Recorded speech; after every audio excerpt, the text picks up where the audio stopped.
पाकिस्तानशी यापुढे फक्त दहशतवादावरच चर्चा होईल। पाकिस्तानशी आमचे संबंध आणि व्यवहार पूर्णपणे द्विपक्षीय असतील, युद्धविरामानंतर परराष्ट्र मंत्री एस जयशंकर यांनी ठणकावलं। चीनच्या सॅटेलाइटची पाकिस्तानला मदत, भारतीय सैन्याचं ठिकाण आणि हालचाल चीनी सॅटेलाइटमध्ये कैद। याच हालचालींची इत्थंभूत माहिती चीन पाकिस्तानला पुरवत होता, सूत्रांची माहिती। तुर्की देशाचा भारताविरोधामध्ये पाकिस्तानला उघडपणे पाठिंबा, आम्ही पाकिस्तानला यापुढे देखील मदत करत राहणार, तुर्कीचे राष्ट्रपती एर्दोगन यांची भूमिका कायम। पाकला पाठिंबा देण्यात तुर्कीला भोवणार, भारतातील व्यापारी, विद्यापीठ, फिल्म इंडस्ट्री आणि पर्यटकांचा बहिष्कार, तर तुर्कीमध्ये भारतीय चित्रपटाचं चित्रीकरणही होणार नाही।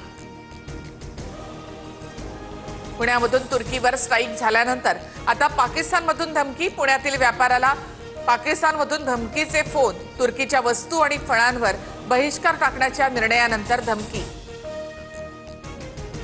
पुलवामाच्या त्रालमध्ये सुरक्षा दलाकडून 3 दहशतवाद्यांचा खात्मा, भारतीय सुरक्षा दलाकडून मोठी कारवाई, आमिर वाणी, यावर भट्ट आणि आसिफ शेख अशी ठार केलेल्या दहशतवाद्यांची नावं।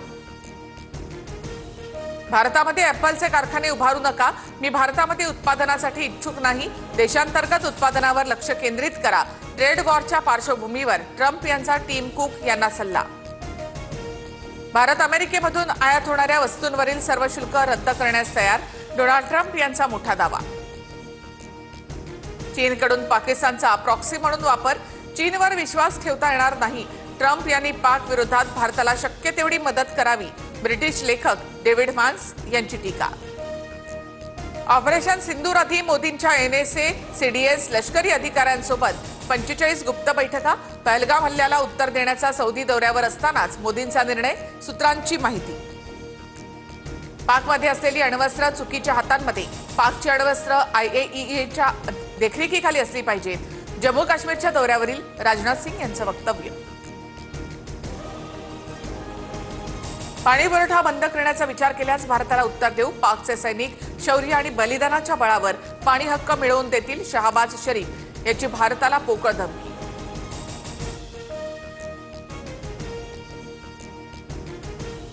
भारताच्या हल्ल्यामुळे पाकमधील एअरबेसचं मोठं नुकसान, दशकांपासून सुरू असलेल्या संघर्षातील सगळ्यात मोठा हल्ला, अमेरिकेच्या वॉशिंग्टन पोस्ट या वृत्तपत्राकडून विश्लेषण।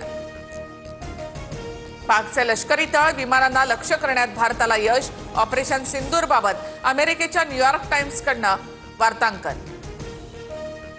पाकिस्तान युद्धबंदीची भीक मागत पळत होता, 4 दिवसात पाकिस्तानची अवस्था एका घाबरलेल्या कुत्र्यासारखी झाली, माजी अमेरिकन संरक्षण अधिकारी मायकेल रुबिन यांच्याकडून पोलखोल।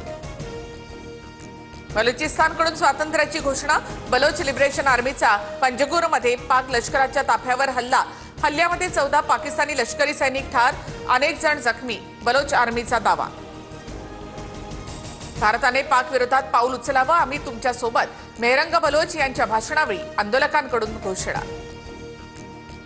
कर्नल सोफिया कुरेशींबाबत आक्षेपार्ह वक्तव्याप्रकरणी भाजपा मंत्र्याला सुप्रीम कोर्टानं फटकारलं, विजय शहांच्या विरोधातील FIR रद्द करण्यास नकार, मंत्र्यांनी जबाबदारीने वक्तव्य करावीत, सरन्यायाधीश गवई यांनी सुनावलं।